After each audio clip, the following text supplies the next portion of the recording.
Among the 12 disciples who follow Jesus Christ, one name rises above the rest, not because he was flawless, but because he was profoundly human. Peter was bold, passionate, impulsive, and at times deeply flawed. He spoke when others remained silent, stepped forward when others hesitated, and yet, when tested, he faltered. But his story does not end in failure. It is a story of transformation, of how a broken moment became the foundation of unshakable faith, and how an ordinary man became a cornerstone of something far greater than himself. Before he was a disciple, Peter was a fisherman, known as Simon, working the waters of Galilee alongside his brother Andrew. His life was simple, defined by long nights, heavy nets, and uncertain catches. But everything changed the day he encountered Jesus. After witnessing a miraculous catch of fish, Simon fell to his knees in awe. Yet instead of turning away, Jesus called him forward. "Follow me, and I will make you a fisher of men." In that moment, Simon left everything behind, his livelihood, his security, his past, and stepped into a journey that would challenge everything he thought he knew. One night, as the disciples struggled against fierce winds and crashing waves, they saw something that defied all understanding: Jesus walking toward them on the water. Fear gripped them, but Peter responded differently. "Lord, if it is you, tell me to come to you." And when Jesus called him, Peter stepped out of the boat. For a brief moment, he did the impossible, walking on water toward his master. But when he noticed the storm, fear overtook him, and he began to sink. This moment revealed both his faith and his humanity. Peter's journey was marked by extremes. He was often the first to speak, the first to act, and sometimes the first to misunderstand. His passion drove him forward, but it also led him into moments of error. He was not cautious or reserved. He was real, expressive, and deeply committed, even when he didn't fully understand. This made him both strong and vulnerable. In Peter, we see the tension between courage and fear, faith and doubt, a reflection of the human condition itself. At a crucial moment, Jesus asked his disciples a question that would define everything. "Who do you say I am?" While others hesitated, Peter spoke boldly, "You are the Christ, the Son of the living God."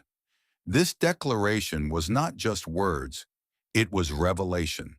And in response, Jesus affirmed Peter's role, saying that upon this truth, his church would be built. It was a moment of clarity, of conviction, and of destiny.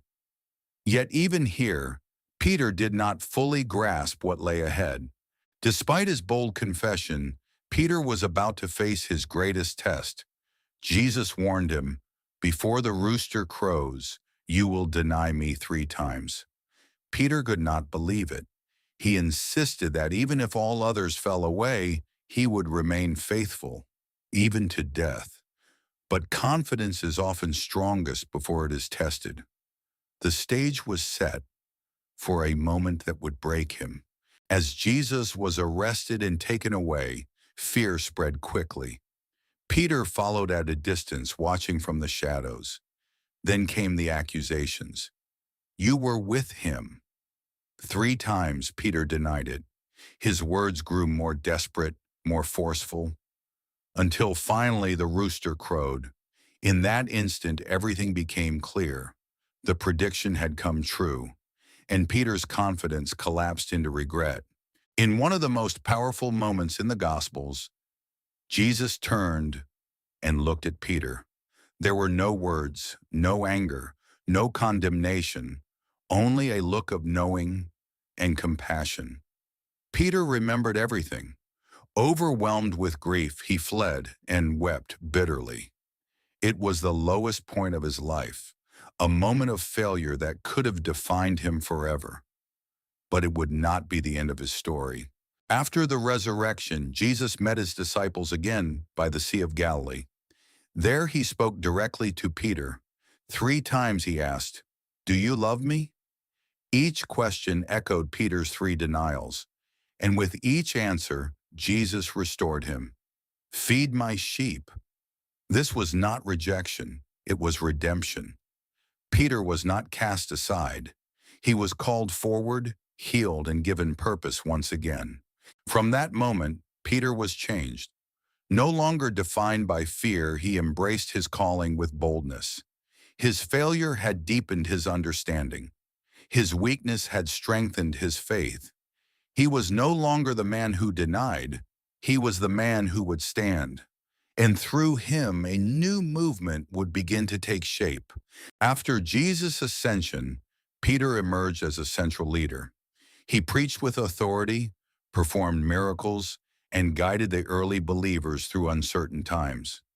The same man who once trembled before a servant girl now stood before crowds, proclaiming the truth without fear. His transformation was complete. Peter had become exactly what he was called to be. Tradition tells us that Peter's journey ended in Rome. There he was arrested and sentenced to death. But even in his final moments, he remained faithful. It is said he chose to be crucified upside down, believing himself unworthy to die in the same way as his Lord. His life became a testimony that failure is not the end, and that even the weakest moments can lead to the greatest purpose. Don't forget to like and subscribe. And if you want to hear a particular story, leave a comment below.